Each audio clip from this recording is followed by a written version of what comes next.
नमस्कार दोस्तों, आपके अपने YouTube चैनल में आपका स्वागत है।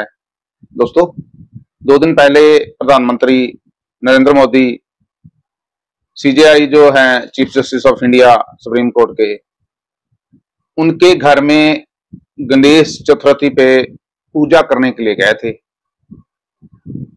इसमें इंडी गठबंधन है जो उनके खास विशेष स्थान पर इतनी जलन हुई, आपने भी देखा होगा, हमने भी देखा होगा। उसका एक एनालिसिस करेंगे और उसके बाद वेरी नेक्स्ट डे जो अरविंद केजरीवाल है, उनको जमानत मिल गई। किस तरीके से उसका जश्न मनाया गया, ये प्रूफ करने की कोशिश करेगी कि जैसे अरविंद केजरीवाल है जो वो केस से बहाल हो चुके हैं।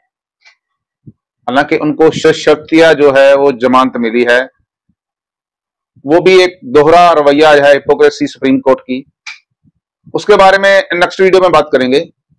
आज हम बात करेंगे जो प्रधानमंत्री नरेंद्र मोदी सीजेआई के घर गए उसके बारे में।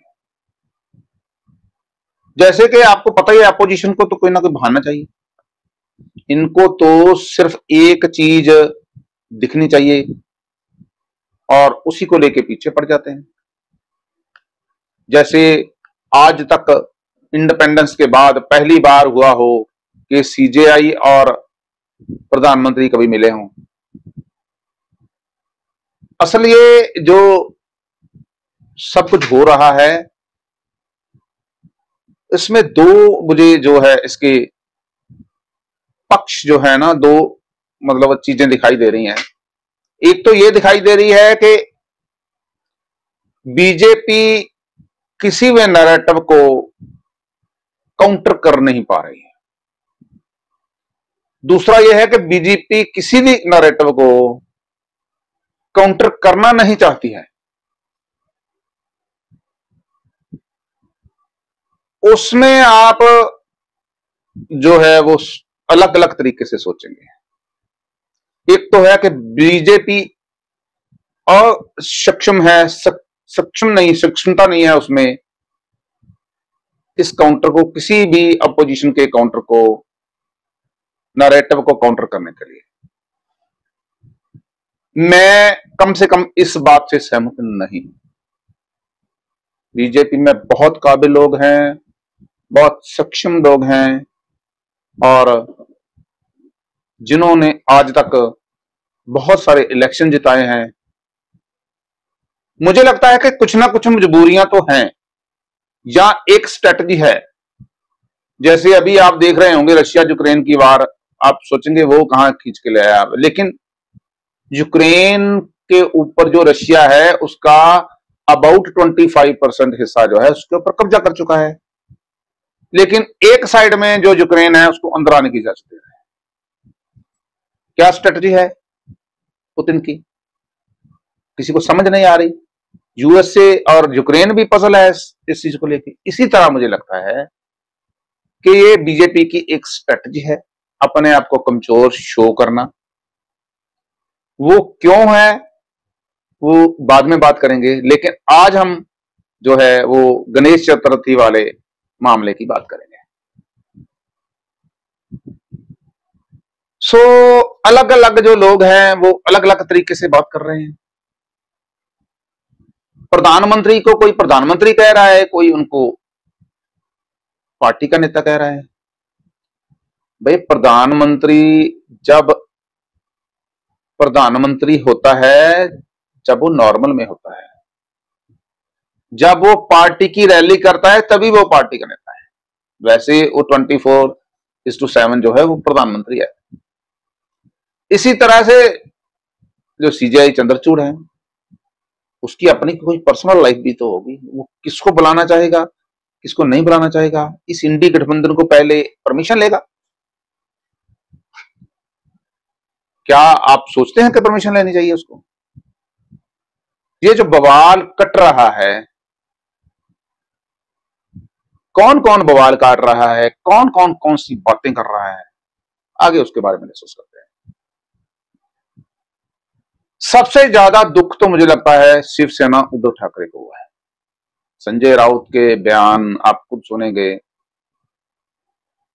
उनको लगता है कि प्रधानमंत्री जो है वो अगर सीजीआई से मिलेंगे तो जो महाराष्ट्र है वो केस अभी सुप्रीम कोर्ट में जो उनका पार्टी को लेकर चल रहा है उसको पलटवा देंगे। ना तो प्रधानमंत्री इतने फ्री हैं, ना सीजीआई इतने फ्री है, नंबर एक। नंबर दो, दोनों कमजोर नहीं है, दोनों बहुत स्ट्रांग आदमी हैं। तीसरा, अगर प्रधानमंत्री को यह काम कराना ही हो तो उनको मिलने की क्या जरूरत है, वो तो पीएमओ से किसी भी बंदे को भेज के और सीजीआई को मैसेज दे दें, और मुझे नहीं लगता सीजीआई उनको मना भी करेंगे। और कोई भी फैसला, चाहे वो राम मंदिर का हो या कोई और हो, जो फैसला सुप्रीम कोर्ट देती है, खास करके जिससे लोगों पे इंपैक्ट हो सकता है, जहां जिससे कुछ लोग अराजकता फैला सकते हैं, वो बिना पीएम या बिना सरकार के नोटिस के नहीं लिया जा सकता। क्या आप सोच सकते हैं कि राम मंदिर का फैसला जो है वो प्रधानमंत्री को बिना बताए ही ले लिया होगा? आफ्टर ऑल उसकी सिक्योरिटी का इंतजाम ताकि इमीडिएट लोग बाहर ना निकलें, अराजकता ना फैलाने की कोशिश करें। इस तरह के बहुत सारे केस जो हैं उनके फैसले हुए हैं और वो हमेशा सरकारों को बता के होते हैं। अब बात करते हैं संजय राउत की। तो ये राउत का बयान आप सुनिए, ये क्या कहना चाहते हैं। है लोग एक दूसरे के घर में जाते हैं। प्रधानमंत्री अब तक कितने लोगों के घर में गए मेरे पास जानकारी नहीं है। दिल्ली में बहुत जगह पे गणेशोत्सव है, हमारे महाराष्ट्र सदन में है, महाराष्ट्र मंदिर का है, पता है ना। लेकिन चीफ जस्टिस साहब के पास प्रधानमंत्री जी गए और प्रधानमंत्री जी और सर हमारे चीफ जस्टिस साहब ने एक साथ मिलकर आरती भी उतारी भगवान की। हमारी शंका इतनी है क्या ये संविधान के रखवालदार इस प्रकार से अगर राजनीतिक नेताओं से मिलते हैं तो लोगों के मन में शंका है। हमारा जो केस है महाराष्ट्र में, जो घटना बाह्य सरकार चल रही है और उसकी सुनवाई चंद्रचूड़ साहब के सामने चल रही है, तो हमें शंका है कि हमें न्याय मिलेगा, क्योंकि एक पार्टी है उसमें प्रधानमंत्री जी, जो हमारा मुकदमा चल रहा है उसमें पार्टी है केंद्र सरकार, और केंद्र सरकार के मुखिया सर न्यायाधीश के सामने साथ आके घर में बैठते हैं। तो सर न्यायाधीश चीफ जस्टिस ने इस केस से अपने आप को अलग करना चाहिए, नॉट बिफोर मी करना चाहिए, क्योंकि एक पार्टी है प्रधानमंत्री इस मुकदमे में, उनके साथ उनके रिश्ते खुलेआम दिख रहे हैं। ऐसे में क्या चलो इसको सिर्फ सवाल उठा रहे हैं ये कहना बेमानी होगी। मुझे याद है कल ही एक वकील साहब ने पीएन भगवती जी की एक चिट्ठी का जिक्र किया। 80 में जब इंदिरा जी चुन के आई तो उन्होंने कॉन्ग्रेचुलेटरी मैसेज किया था इंदिरा जी को, बाकी जजेस ने एक्सेप्शन लिया कि ये हमारा काम नहीं है। देखिए, इंडिपेंडेंस ऑफ एवरी इंस्टीट्यूशन ये सिर्फ थ्योरेटिकल चीज नहीं है, ये दिखना भी चाहिए। गणपति पूजा में ये बहुत ही व्यक्तिगत है, आप कैमरा लेके जा रहे हैं, मैसेज असहज करता है। मेरा सिर्फ इतना कहना है। बाकी चीफ जस्टिस ऑफ इंडिया बहुत बड़े आदमी हैं, प्रधानमंत्री जी भी छोटे नहीं और बहुत बड़े आदमी हैं। अब उन लोगों ने अगर संवैधानिक व्याख्या के बावजूद ये तस्वीर पब्लिक डोमेन में रिलीज की तो मैं क्या ही कहूं। ये तो अनटचेबिलिटी की बात कर रहे हैं। अनटचेबिलिटी यानी छुआछूत, दो चीजें होती हैं, एक होता है अछूत और एक होती है छुआछूत। दोनों ही अनटचेबल है। अनटचेबल का मतलब एक तो बहुत कितना ऊंचा आदमी है उसको अछूत, हम उसको छू ही नहीं सकते, और दूसरा है अनटचेबल का मतलब छुआछूत, कि जिसको हम छूना नहीं चाहते। प्रधानमंत्री को इन्होंने छुआछूत बना के रख दिया है। संजय राउत जी क्या कह रहे थे, उसके बाद ये मनोज झा जी हैं, आरजेडी के नेता हैं, बड़े सीनियर वक्ता हैं। इनको पता नहीं क्यों अच्छा नहीं लग रहा उन दोनों का मिलना। वो कह रहे अच्छा दिखता नहीं है,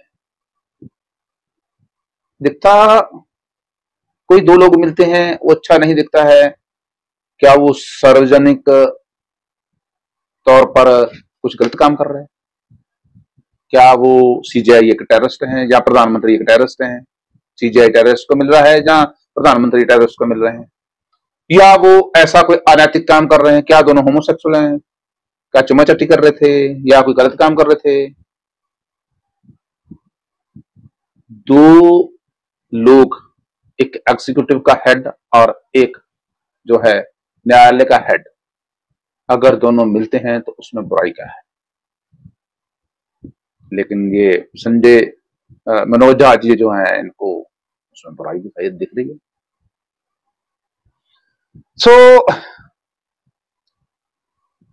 अब हम जो बात करेंगे वो करेंगे जो अलग अलग लोग हैं जिनके दर्द शुरू हो चुका है स्थान विशेष पे, उनकी बात करेंगे। एक मोहतरमा है, आप जानते हैं, इनको गाजा से प्यार है। इनको अगर इफ्तार पार्टी हो उसमें जाना हो प्रधानमंत्री का तो इनको ये अच्छा लगता है। इनको जो दंगे होते हैं उसमें अगर मुसलमान किसी दूसरे को मार दें तो अच्छा लगता है, लेकिन इनको ये तो बिल्कुल अच्छा नहीं लगा। इन्होंने लिखा है कि इंसाफ जालिमों की हिमायत में जाएगा, ये हाल है तो कौन अदालत में जाएगा। मुझे इसका वैसे कोई तुकबंदी नहीं बनी। तुकबंदी की एक बात मैं आपको छोटी सुनाता हूं। एक बार ना एक जाट और एक तेली, जैसे आपको पता है अब तो सब जगह पे गांव पे जो है वो पब्लिक व्हीकल जो है, सरकारी व्हीकल्स या प्राइवेट जो मिनी बसेस वगैरह है या और जो ट्रांसपोर्ट के साधन हैं वो चलने शुरू हो गए। किसी समय नहीं चलते थे। और एक जाट और तेली मेन रोड पे उतरने के बाद गांव की तरफ जा रहे थे। गांव थोड़ा 2-3 किलोमीटर दूर था। बस से उतरे और गांव की तरफ चल दिए। चलते चलते जाट कहने लगा तेली रे कोई बात सुना। तेली कहने लगा अभी जाट रे जाट तेरे सिर पे खाट। जाट को सूझ ही नहीं रही थी कि क्या कहूं, इसका जवाब क्या दूं, काउंटर जवाब क्या दूं। अब वो सारे रास्ते तीर बना रहा था, सोच रहा था, उसको सूझ नहीं रहा था। जैसे ही गांव सामने दिख गया उसने कहा ये तो गांव में जाके मेरे खिलाफ बात करेगा कि मैंने जाट को जो ऐसे पानी पिला दिया। तो जब अलग ही होने वाले थे तो जाट ने कहा तेली तेरे सिर पे कोलू। करा बात तो बनी नहीं। करा बात नहीं बनी, चाहे नहीं बनी, साले बाहर से तेरी फटेगी तो जरूर ना। सो ये अरफा खान शेरवानी ने ऐसी बात करी है। सो ये एक ट्विटर हैंडल है। सेकुलर एनवायरनमेंट में जो है वो स्टार पार्टी में जो है दावत पाड़ते हुए मनमोहन सिंह जी और नीचे जो है वो कम्युनल एनवायरनमेंट है। गणेश दर्शन सीजेआई के रेजिडेंस पे जो है वो प्रधानमंत्री जो है वो गए। राष्ट्रपति भवन में ये इफ्तार पार्टी हुई थी। ये महाशय की मैं आपको वीडियो वैसे सुना चुका हूं। शिवसेना का ये हाल करने में, जहां तक पहुंचाने में एक आदमी का रोल सबसे ज्यादा है। महाभारत कभी नहीं होती अगर शकुनी नहीं होता। शिवसेना का ये हालत कभी नहीं होता अगर संजय राउत नहीं होता। इसको तो शायद उन्होंने रखा इस काम के लिए, या कह लेंगे उद्धव ठाकरे जी जो है, मैं वैसे उनकी शान के खिलाफ कोई लफ्ज नहीं कहना चाहता, अब वो प्योर सेकुलर भी हो चुके हैं। या ये बंदा है जो संजय राउत, इसने सुपारी ले रखी है कांग्रेस की तरफ से और शिवसेना को खत्म करने की। या किसी और से सुपारी ले रखी है, और ये समझ शायद जो है उद्धव ठाकरे जी को आने दे। लो, इनकी जो है ईवीएम को क्लीन चिट, महाराष्ट्र में संविधान विरोधी सरकार की सुनवाई पर, मतलब इन्होंने सारे कुछ लिख दिया। इनको तो बंगाल के मामले में भी लिख दिया। अब बंगाल में तो अब अलग ही लेवल की बात चल रही है, आपको पता ही है, जो रेप केस हुआ वो महिला डॉक्टर के साथ, और उस पे तो सरकार जो है वो ममता की वो बैकफुट पे है। इसी तरह ये अरविंद सावंत हैं, ये कुछ कहना चाहते हैं, इन्होंने बहुत अच्छा लिखा है। कहना, it's amazing to see that the honourable PM visiting CGI residence to perform aarti of law organisation. कहना ये अच्छा लगा देख के, लेकिन इससे पहले क्या प्रधानमंत्री जो है वो कभी किसी दूसरे चीफ जस्टिस से नहीं मिले? प्रियंका चतुर्वेदी, इनको भी बहुत बुरा लग रहा है। चाहे आपने देखा होगा वो वीडियो, मैंने देखा है, जहां लड़खड़ाते हुए आप आए थे इस डिबेट में, आपने भी देखा होगा इनको लड़खड़ाते हुए। ये जो है प्रवचन दे रही हैं, ये बहुत अच्छा ट्वीट किया है दिव्या जी ने। सो जो अगर इफ्तार पार्टी सीजीआई पीएम इकट्ठा अटेंड कर लें तो ये सेकुलर पॉलिटिक्स है। अगर सीजीआई और प्रधानमंत्री हिंदू मेजॉरिटी के किसी प्रोग्राम में मिलने तो ये कम्युनल है। मतलब इट्स ए वेरी गुड। और जो वैसे इन्होंने साथ में एक पिक्चर लगाई है, अलग अलग बात समझने वाले इसको अलग अलग इशारों में समझ जाएंगे।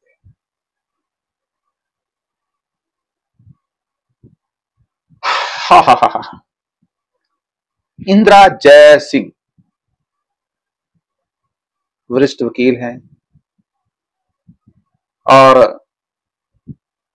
ये जो है काउंसिल, बार काउंसिल है, उसमें अच्छी पोजीशन पे भी रही हैं।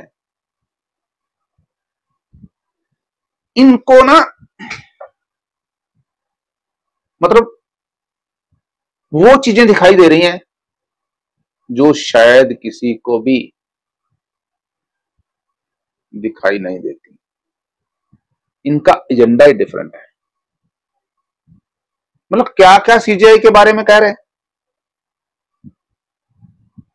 कहता है ये तो कॉन्फिडेंस ही लूज हो गया इंडिपेंडेंट सीजीआई का, अगर वो एक बार प्रधानमंत्री से मिल लिए तो।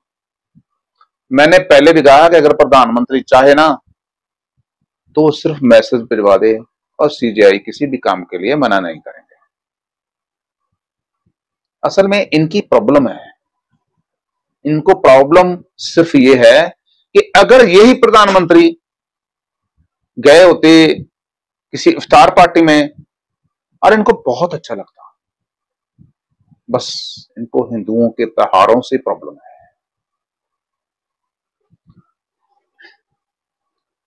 चवलों के चवल जी महाराज प्रशांत भूषण, वो कह रहा है जी सीजीआई को तो प्रधानमंत्री को अपने घर में घुसने नहीं देना चाहिए। मुझे लगता है कि प्रशांत भूषण को थोड़ी देर पहले ना, आपको पता 1.5 साल हो गया होगा, एक लड़के ने बड़े अच्छे तरीके से ना इनको इस बात का जवाब दिया था इसके ऑफिस में जाके, और 3-4 दिन तक ये मेरे ख्याल उसके बाद हॉस्पिटल में भी रहे थे। ट्रीटमेंट हुए इनकी काफी देरी हो गई है, इनको ट्रीटमेंट अभी ताजा जरूरत है, इसको तो थोड़ा ज्यादा ट्रीटमेंट की जरूरत है। कपिल सिब्बल, ये सिब्बल साहब का नाम कहां आ रहा है, ये वैसे जो मैं आपको ट्वीट दिखा रहा हूं ये कपिल सिब्बल का है। जो आदमी बलात्कारियों के साथ खड़ा हो, जो आदमी भ्रष्टाचारियों के साथ खड़ा हो, जो आदमी डकैतों के साथ खड़ा हो, लुटेरों के साथ खड़ा हो, फॉरेन फंडिंग, पार्टी फंडिंग, उस पर नेगोशिएशन करता हो, वो आदमी अगर किसी को प्रवचन दे तो अच्छा नहीं लगता। ये सच्चाई है। वो आदमी सिर्फ डिफॉल्टरों के केस लड़ता है, किसी कोई अच्छा आदमी इसको केस नहीं देता, या इनको इतना लोग काबिल समझते। वैसे कहते हैं इन्होंने अब तक कोई केस जीता नहीं है डिफॉल्टरों का, पर डिफॉल्टर फीस अच्छी देते हैं। अभी ये ममता बनर्जी का केस लड़ रहे हैं, पहले स्टालिन का लड़ रहे थे। मैंने पहले एक ना वीडियो में कहा था कि अगर कभी ये लेफ्ट गैंग जो है ना, इसकी कभी सरकार आ जाए ना, तो मुझे लगता है कि रवीश कुमार उसके प्रधानमंत्री बनेंगे। असल में इस बंदे की औकात दिल्ली की, ये चल रहा है, क्यों चल रहा है? Anti India agenda. मैं अगर आज वीडियो एंटी इंडिया बनाना शुरू कर दूं, मैं गारंटी के साथ कहता हूं कि 1 साल में 1 मिलियन लोग हो जाएंगे सब्सक्राइबर। अभी 1 साल में 1000 हुए हैं, क्योंकि वहां सपोर्ट ही बहुत है। और ऊपर से जो हमारा सोशल मीडिया है वो भी उसको प्रमोट करता है। इनको ये पता नहीं चलता कि प्रधानमंत्री जो पुराने सरदार मनमोहन सिंह जी थे, वो सीजेआई को इफ्तार पार्टी में मिले, वो इनको सेकुलर लग रहा था, और जो प्रधानमंत्री गणेश चतुर्थी पे मिल लिए तो इनको कम्युनल लगने लग गया। संजय अगड़ी, मुझे लगता है शायद उन्होंने धर्म जो है ना वो चेंज कर दिया है। मुझे लगता है ये मिशनरी हो चुके हैं, इसीलिए separation of church and state की बात करते हैं। क्या ये क्रिश्चियन कंट्री है? Separation of church and state की बात करेंगे आप हिंदुस्तान में रहकर, भारत में रहकर, तो क्या ऐसा होना चाहिए? क्या जो चर्च और स्टेट की बात करता है हिंदुस्तान में रहकर, इसका मतलब फॉरेन एजेंडा चला रहा है? वैसे इनको एक बहुत अच्छा जवाब दिया है सभी जो हैंडलर्स हैं उनको, जैसे ओम बिरला लोकसभा स्पीकर, ये पैरोडी अकाउंट है वैसे, इसका ब्लू टिक भी हुआ है, उन्होंने लिखा हुआ है इसके ऊपर पैरोडी अकाउंट है। प्रधानमंत्री अगर टेररिस्ट से मिले तो वो सही है, उनको पैसे भी देते थे, इफ्तार पार्टी भी करते थे, सब कुछ करते थे, वो बिल्कुल सही है, उनको सम्मानित भी करते थे। अगर प्रधानमंत्री सीजीआई से मिले तो वो गलत है। फैसला आपको और हमें करना है। गरीबू, वैसे ये मुझे मीम बहुत अच्छा लगा, जो लिब्रांडू है ना, लिब्रांडू का मतलब समझते हैं आप? सब एंटी इंडिया, इंडी गठबंधन कह लो। आग ऐसी लगाई मजा आ गया, आग ऐसी लगाई मजा आ गया। देखो जी, दो अलग अलग चीज जो इसी बात पे डिस्कशन है सारी। गौरव सावंत ने कहा कि प्रधानमंत्री अगर एक सीजीआई को मिलता है तो वो सही है, अगर दूसरा मिलता है तो वो गलत है, कॉन्स्टिट्यूशन जो खतरे में आ जाएगा। इसी तरह ओम तन्वी जी, वो तो उल्टा ही करने लग गई